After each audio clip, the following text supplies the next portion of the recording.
Her work includes Soulmate and Savage, and like many artists, she started singing in church at an early age. She has an honors degree in agricultural economics, and her musical journey has also seen her enter several music competitions.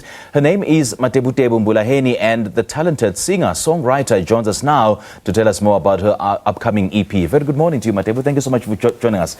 How are you doing?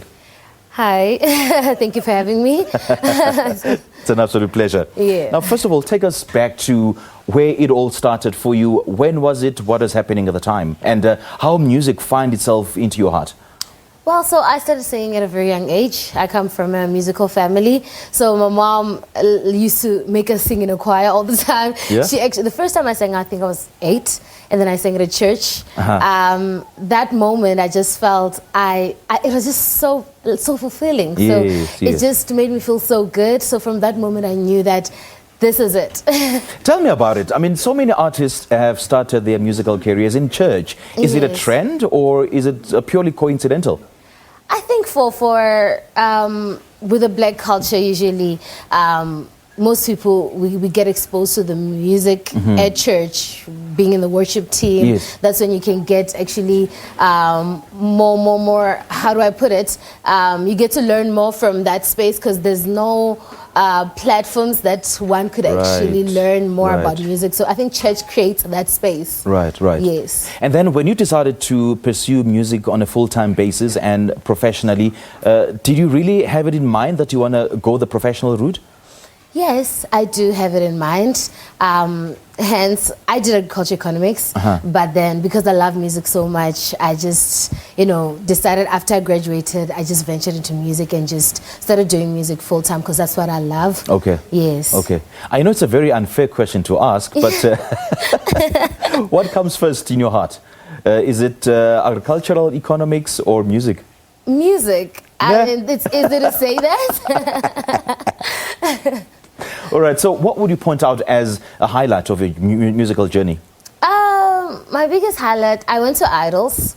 And really? Yes, season 16. Is it? So that's where I got a bit of an exposure around people in South Africa. So I went there and that's where I met DJ Zinhle. And when I auditioned, she was actually judging. And then she's like, I love you and I want to work with you. Wow. So that was the biggest highlight. And just that opened a lot of doors musically for me. Take us through your interaction with DJ Zinhle. Yeah, so after that audition, later on, she DM'd me on Instagram and she asked for my numbers and then I gave her my numbers. And I remember she was shooting her music video for Untitled Chapter. So it was amazing because I hadn't graduated. I hadn't graduated then because of COVID. And the music video was about graduation and I actually got the chance to celebrate my graduation. Oh, wow. So it was actually beautiful. So I was part of the music video of Untitled. How cool is that? Yeah. Now back to your music. Just describe for us, the kind of genre that you're pursuing.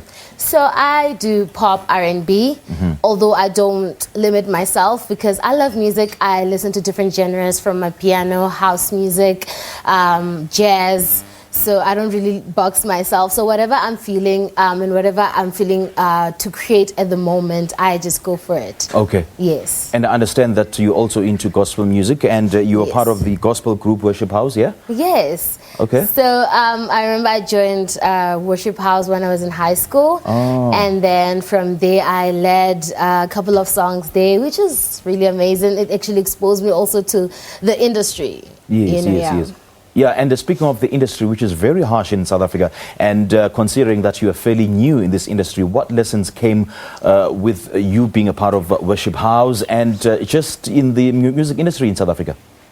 Well, it's quite hard because with music you have to really, really work hard, especially in South Africa, to make it up there. So I think just putting in that hard work and not giving up and just pushing on, I think that really helps. And also staying true to yourself because there's just a lot of pressure, but just remaining who you are and just doing what you love. And I mean, that helps a lot. And being people-centric and being, love people and forge relationships because this industry, relationships are very key.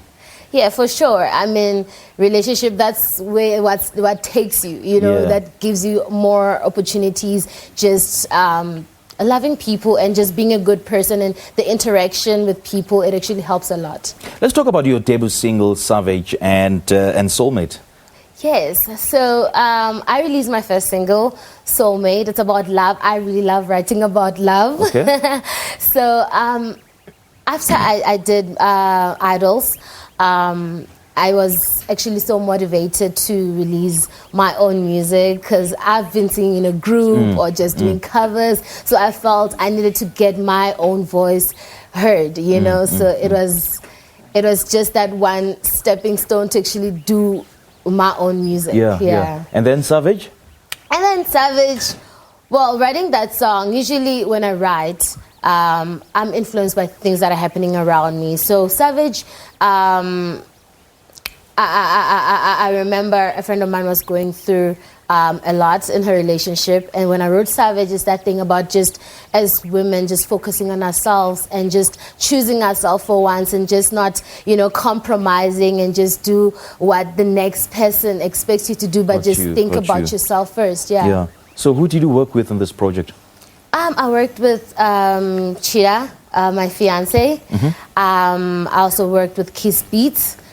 There were also a lot of people who helped me through, when I was doing the project, but mainly Kiss Beats and Chira. Okay. Yes. And why do you think it's worth shining the spotlight on? I mean, the themes that you explore on the single.